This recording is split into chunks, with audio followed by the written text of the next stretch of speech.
আসসালামু আলাইকুম গাইস, আশা করি সবাই ভালো আছেন। আমি আজকে আপনাদেরকে একটি নতুন রেসিপি বানিয়ে দেখাবো।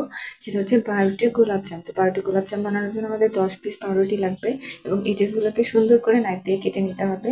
এই যে আমার কাটা হয়ে গেছে। এবার পাউরুটিগুলোকে টুকরো টুকরো করে একটি প্লেটে নিয়ে নিতে হবে। সুন্দরভাবে টুকরো করে নিতে হবে ইভেনলি। এরপর আমাদের লিকুইড মিল্ক নিয়ে নিতে হবে, তারপর গুঁড়ো দুধ নিতে হবে এবং ঘি নিতে হবে। এরপর টুকরো করে রাখা পাউরুটিগুলোর উপর আমাদের 4 টেবিল চামচ গুঁড়ো দুধ দিয়ে দিতে হবে এবং এটা অপশনাল, আপনি সেটা স্কিপও করতে পারেন। এরপর আমাদের লিকুইড মিল্ক উপর দিয়ে সুন্দর করে স্প্রেড করে দিতে হবে যেন একটা স্মুথ ডো তৈরি করতে পারি আমরা।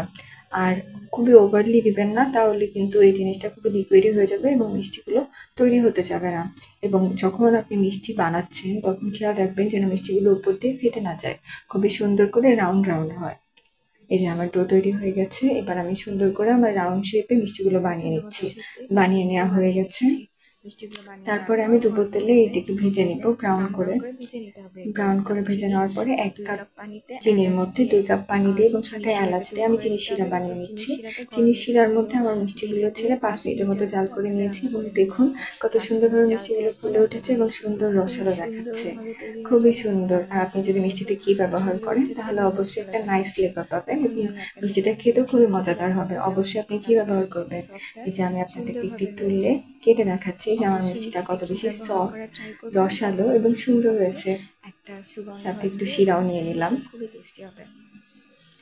এখন আমি আপনাদেরকে কেটে দেখাবো। আশা করি আপনাদের এই রেসিপি খুবই ভালো লেগেছে, বাসায় ট্রাই করে দেখবেন। Thank you for watching.